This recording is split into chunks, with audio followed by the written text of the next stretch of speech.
Welcome to the Busy Guy Show. My name is Vince LoCascio, and I'm a busy guy. I've got another busy guy here, Martin C.Duffy. He's a whiskey educator, internationally known spirits enthusiast, studied with the accomplished distillers from around the world, and a self-confessed know-it-all. Welcome, Mr. Martin C. Duffy. Thank you, Vincent. Thank you very much. I'm going to ask you later what the meaning of life is. Sure. I'll put it in really brief, very brief. All right. Well, through the introduction, we can tell that you're, what you're knowledgeable about. But you're not scared to share this knowledge. You've trained over 700 restaurants. Yeah, and perhaps as many as, at one point it was tallied at about over 100,000 people. Is that through right? seminars and such, yeah. Nice. So you're out there to share the knowledge as well. No, I am I preach the gospel of John Barleycorn. That's what I do. And that was by Traffic, the band Traffic, right? Yes. Something that we'll elaborate about a little bit later is the Chicago Independent Spirits Expo that takes place in September here in Chicago, along with Dave Schmier. Can you tell us just briefly about that, and then we'll come back to it later? The Independent Spirit Expo, the Chicago Independent Spirit Expo, is one in a series across the country, Vegas, New Orleans, New York, and here in Chicago, of small spirit makers, distillers, distributors, bottlers of small boutique artisanal spirits. Vodkas, gins, rums, tequilas, liqueurs, whiskeys. They all come together in one room for people to come, meet the actual distillers, sample it. Typically we get about, last year we had 110 different suppliers. This year we're expecting about 140. Wow. Yeah. And for people to find out about that, there is a Facebook page for the Chicago Independent Spirit Expo. So in my reading today, it seems that I thought there was not going to be a little bit about the history of alcohol, but it's like the history of man. It certainly is. Goes way back. And it's tied along into it. Something I found fascinating, when you look up to see who, not who takes credit for it, but where the first records of it are. The Chinese are in the running for that? Yes, they believe that the Chinese were possibly distilling. Now that doesn't mean they're necessarily making alcohol, but the Chinese were making a form of beer. So were the Egyptians. In fact, there's some proof that beer came before bread, and that bread might have evolved from beer. But today, I think a lot of folks kind of give the nod to the Middle East. The Arab nations had stills, alembic stills, the same that we use today in most distilleries, but they were making perfumes and cosmetics, and it was mostly women who were actually doing the distilling. But once again, it wasn't alcohol per se. It wasn't until monks started taking this information back with them from their pilgrimages to the Holy Land, bringing that back to Europe, also learning it from the Moors down in Spain and North Africa, bringing it across. Next thing you know, France is distilling their grapes, their wine, and now you have brandy. You bring it to Ireland, where in Ireland and Scotland they had beer for 6,000 years. Well, about 5,000 years before Christ. And so what is whiskey but distilled beer? So that's basically what they're doing. But all of that, another thing to think of is that they weren't really doing that to make something so you could have something to drink at a ball game. They were thinking... They weren't? No. They had no Cubs games back then? The whole idea is that when you have terms like aquavit, eau de vive, Ushkabitha, all those mean water of life, and they're originally created for medicinal purposes. And what was the word, elixir? The elixir of life, yeah. So for curing things. I know that your forte is spirits, which we're going to talk about, but if you could touch on briefly about wine, champagne, and beer, and the fact that there's wine snobs out there, not knocking anybody, but that's what people like to do. Sometimes talk more about wine than drink it and enjoy it. But what can you share about the wine, champagne, and beer? Well, I mean, champagne, for one, is sparkling wine. And actually, champagne itself has come from the Champagne region of France.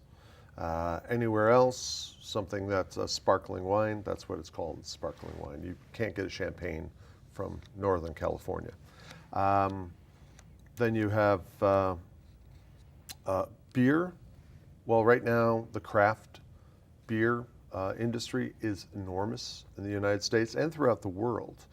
And it's taking a big chunk out of the much bigger kind of standard brands that we've known. Budweiser and Miller are feeling the bite. Where I Right. think they've lost something about 30% of their sales in recent years. That's a lot of Yeah. revenue. I don't know the exact number, but there could be as many as 1,000 craft craft breweries throughout the U.S. And a lot of it local to Chicago. Tons. In fact, there's a great event if anyone's up for it. I believe it's in mid-August in Oak Park, 7 Generations, and it's a lot of great local craft breweries putting their stuff out. Northern Indiana, southern Wisconsin, Illinois. They're all over the place. And there's tons. There's even brewery tours in Chicago that you can take. Nice. It's not fair to ask you questions that can be such a wide range of which you have knowledge of, but I will give you a minute to talk about Prohibition and what the hell that was all about. That's what a lot of people say. It was the grand experiment that failed, marvelously. It just imploded. A couple of fascinating things. It was really led by women.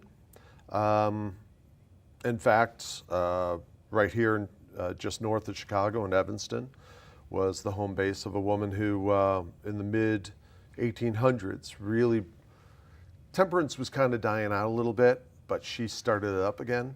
And it took about 50, 70 years, but it finally took hold in 1919. And it got a lot of women behind it, and then it came right along the time of suffrage, and women had the vote, so now they had a lot of leverage. They didn't like their men being in the pubs.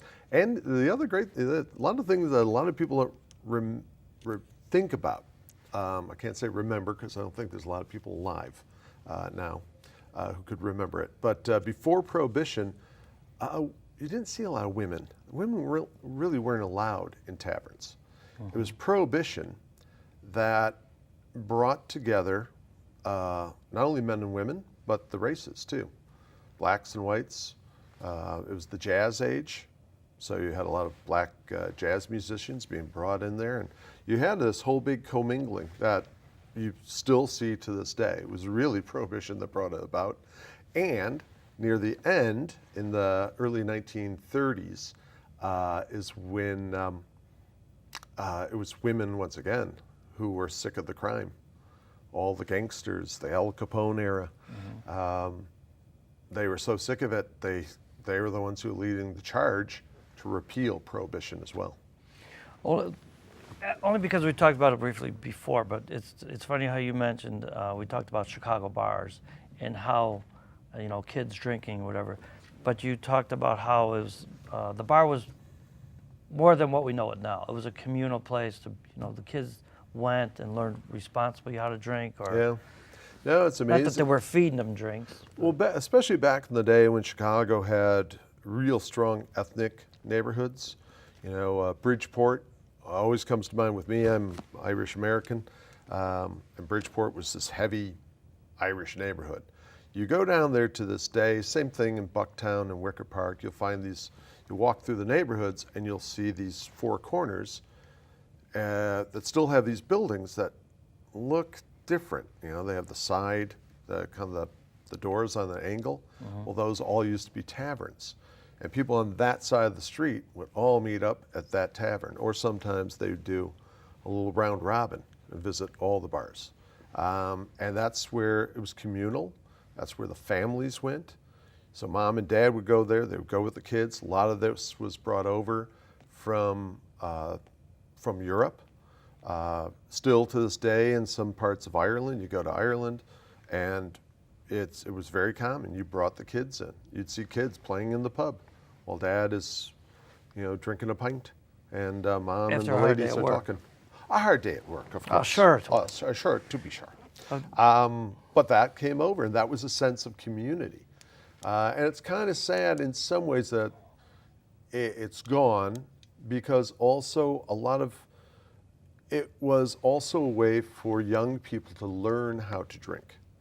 They hopefully they could also, depending on how Mom and Dad were drinking, could also be a way to learn some bad habits. But typically, it also took away, as we were discussing before the show, the onus, or not the onus, the allure of the forbidden. Sure, the more you tell a kid he can't have something, the more they want it. Right, and if they're in a bar all the time, and who knows, some of them might have said, "Oh, I don't want to go to another pub anymore," because how teenagers get. I don't want to go to a pub with the folks, So, And that truly could be a tangent to get off on, because there used to be a bar that had a TV, was the sports bar. I mean, you watch the Cubs game or Sox game on the TV. Now it's the big screens and a sea of TVs. well, and actually, if you want to get into, if you talk about taverns, to me, TVs are the death of the old great tavern, because you went to socialize. You start putting a TV set in a bar, and you get someone going, yeah, what, yeah, what did you, yeah, and that's. Oh yeah. Go in and play It's the the same jukebox. thing with the phones nowadays, and everyone's on their BlackBerry, and their BlackBerry's probably outdated now. Their smartphone. They're on their smartphone, and That's a great they're point. down here, and they're not socializing anymore. My favorite taverns in the city, places like the Duke of Perth over in Lakeview, fantastic, no TV set, small bar. I've met more people sitting at that bar than I have at 12 other bars combined. That is a great point. Open up bars and advertise that you do not have a TV. Yeah. Okay, if we can, let's start a little bit then about, and I know you could talk, in length about each one, but let's touch on first on vodka. It didn't get marketed in the United States until about the 1950s? No, vodka has actually has a very long history. Probably came around the 1400s, maybe even sooner. The original vodka, they think, derived from wet bread in either Russia or Poland. They actually had a lawsuit to decide who actually invented it, because the borders of Russia and Poland have changed so much over the years. I think Russia won. I think. And that's what, for bragging rights or something? That For could put on bragging the rights label? of where did vodka originate? Vodka, however, came over into the U.S. after Prohibition. You started seeing vodka. It didn't catch on for a long time. It was a cocktail actually called a Moscow Mule, which is simply vodka with ginger beer and some lime, traditionally served in a copper mug. That really kind of launched the vodka cocktail revolution, but still took a while. The 50s, you started seeing politicians drinking it. You started reading about vodka in James Bond books, and all of a sudden it kind of took on this mystique. Some people even say the Cold War gave vodka that kind of cool, forbidden mystique, because Like with the kids. it was from Russia. Can't have it. Yeah, I want it. exactly. Then the James Bond films, I want my martini shaken, not stirred. And so that went on. It was in the 1970s, about 1975 actually, that vodka finally surpassed gin and whiskey, which in the United States, whiskey had been basically the #1 spirit after the American Revolution. Prior to that, it was actually rum here in the U.S. But then it was whiskey, either corn or bourbon or rye whiskey. But then finally, vodka just surpassed that. It surpassed gin. And today, it outsells both by enormous margin. And there's 100 million flavors of it.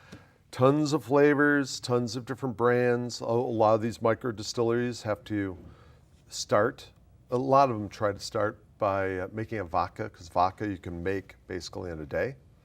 And so once you get that out there, well, now you have something generating some kind of income, as opposed to whiskey. Most whiskey has to be aged. If you really want it to be premium, it has to be aged. And so you're talking anywhere from 6 months to 10 years before you're gonna. For the vodka or for the whiskey? This is for whiskey. For vodka, you can make it today, bottle it tomorrow, sell it on the other side of the planet next week. So it ferments to alcohol that Oh, quickly? fermentation takes hours. That's it. Distillation takes hours. Okay. You know, it doesn't take long to make vodka. Vodka's also traditionally made in what they call a column still. It's a very long, either stainless steel or sometimes they're copper, towers almost with these little portholes on them, and then plates inside. And so it's continuous distillation. It's much, very efficient and not as time consuming as lambic stills, the pot stills. That's what you see in the old movies, like the guy's got the copper tube. Yeah, with the copper tube and stuff. But see, these column stills, they're huge, and they can also bring, a vodka has to be distilled up to 96 to 97% alcohol. Basically taking all flavor, aroma, and color out of it. Sounds pretty boring, though. It does, yeah.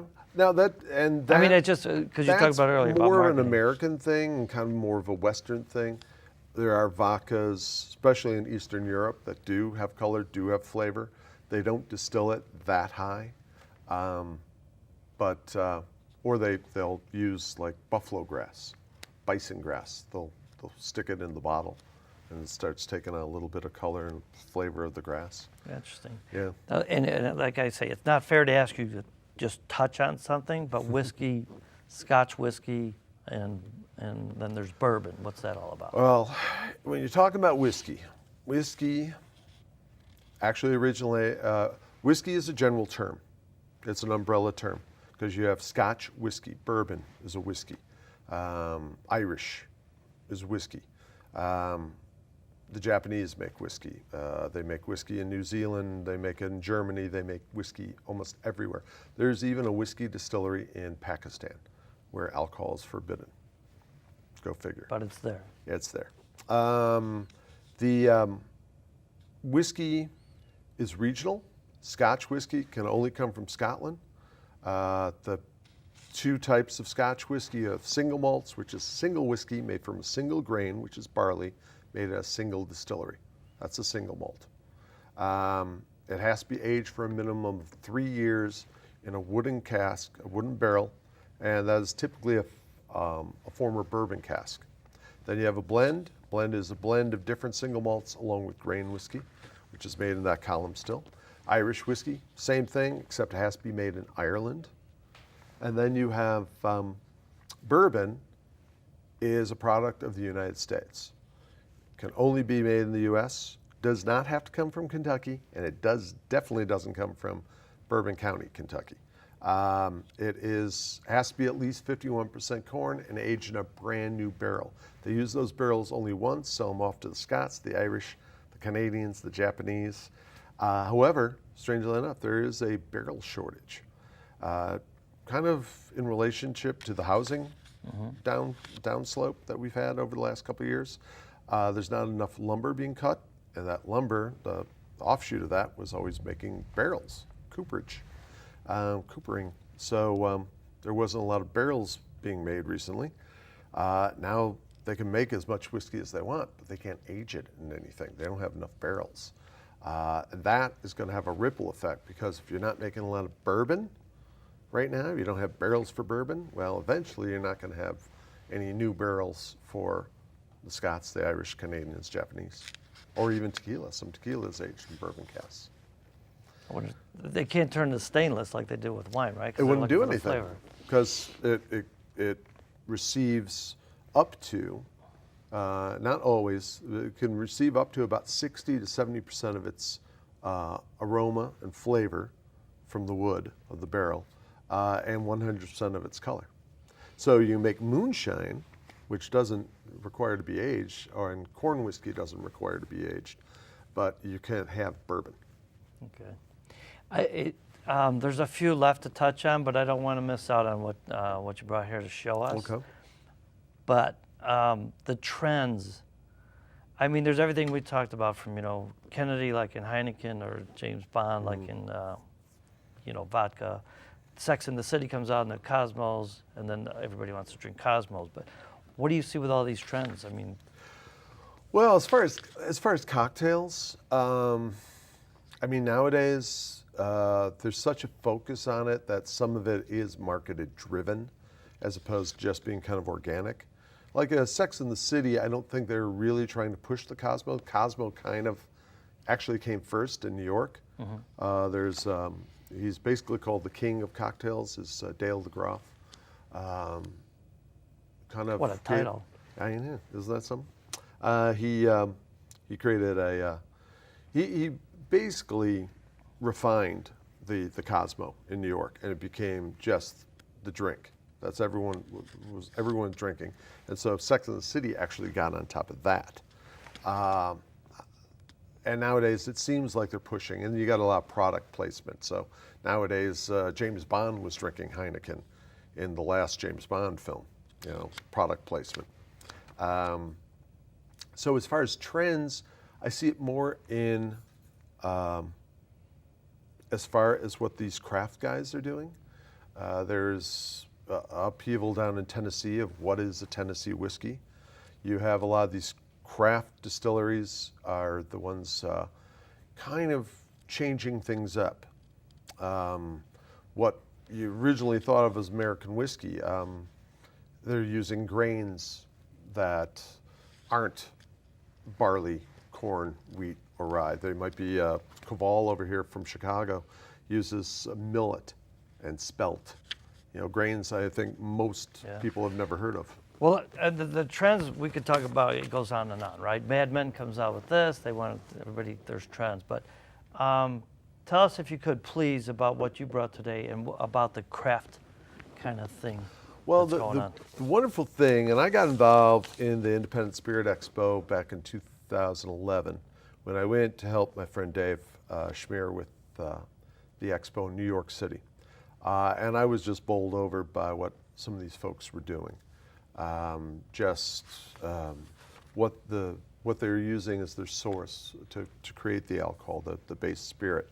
And then, and also the passion they put into it, the fact that they were so small and that it wasn't a money-making proposition for a long, long time. If you look here, what's the first one we have? The first spirit is a moonshine. Devil John moonshine is made in Lexington, Kentucky, at a place called the Barrel House Distillery. It's actually on the grounds of the old James Pepper Distillery. It's a famous old distillery that is now, unfortunately, sitting kind of in ruins, but they're in the middle of the parking lot, and they make this according to a recipe. One of the distillers is a descendant of Devil John himself, who was a bounty hunter back in the 1800s, and he made his own moonshine. So this is based on his family recipe. And moonshine is something that some people debate. Can you actually legally sell moonshine? I mean, moonshine was... It's got a name, name recognition. Yeah, but at the same time, moonshine was all about, in the backwoods, sold in plastic jugs. White Lightning. Yeah, it was more of an outlaw drink. After that, I would show that it's not just an American thing. Glenfarclas is one of the last family-owned distilleries in Scotland.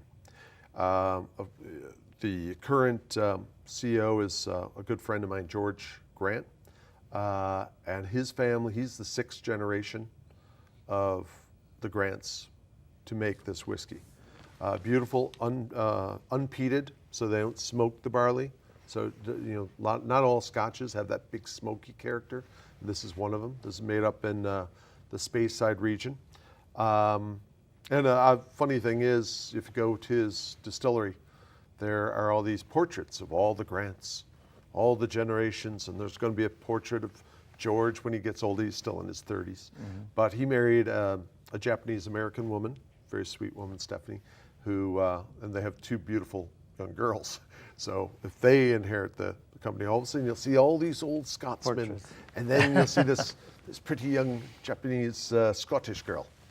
After that, you'll see the small bottle there, and that's it's from Caledonia Spirits. This gin, they make their neutral spirit, basically their vodka, from honey that they raise themselves. It's very time-consuming and very expensive. And so you'll see the small bottle because you can only produce so much. And if you made that a 750, it would cost quite a bit. Teeling Irish whiskey is from the Teeling family. Used to own the Cooley distillery outside of Dublin, actually just north, about 45 minutes north of Dublin. They're building the first distillery in Dublin since the John Powers distillery closed back in the 70s. There used to be 6 distilleries in Dublin. Now there are none. The Teeling family are reopening it. They currently have some whiskey out that's from the old Cooley distillery. Caval is the first distillery to make whiskey in Chicago since Prohibition. Now, technically, during Prohibition, there was no distillery that was legal making That's whiskey. the word. Yes. They might have been making whiskey, but you probably wouldn't want to drink it. No. Then after that, you have Journeyman. Journeyman is a distillery in Three Oaks, Michigan, about 45 minutes to an hour outside Chicago. And they set up shop in an old corset and whip factory, which was owned by, once again, another guy who led the temperance movement in that region. Fantastic whiskey, and actually they made their first batch of whiskey before the distillery was up and running at the Caval distillery. So they have a rye called the Ravenswood Rye because it was made on Ravenswood Avenue where the Caval distiller is. And then finally you have Redemption Rye. Now that's an independent bottling by my partner on the Independent Spirit Expo, Dave Schmier. This is a high percentage rye. It's 95% rye. Rye imparts a very spicy character. The rye he sources is from a large distillery down in Excuse me Indiana. for 1 second. Sure. I just got to take this call. I understand. Hello? You're a busy guy. Yeah. The meeting was supposed to be, it started already? Yeah. All right, well, I'll make it. Yeah, just keep going. Thanks, bye. I forgot, I have a meeting I'm supposed to go to. Listen, I want to thank you. Here's some cannolis for you. Oh my gosh. Thanks for being on the show. Yeah, And the next time we do a show, we're going to taste. Sweet. You got it. Sounds good. You are truly an expert. If you want to find out more about it, go to the Chicago Independent Spirit Expo. I'm so sorry I got to go. That's all right. Peace. Vincent, thank you. Salute. As Salute. W.C. Field said, down with rum. Cheers.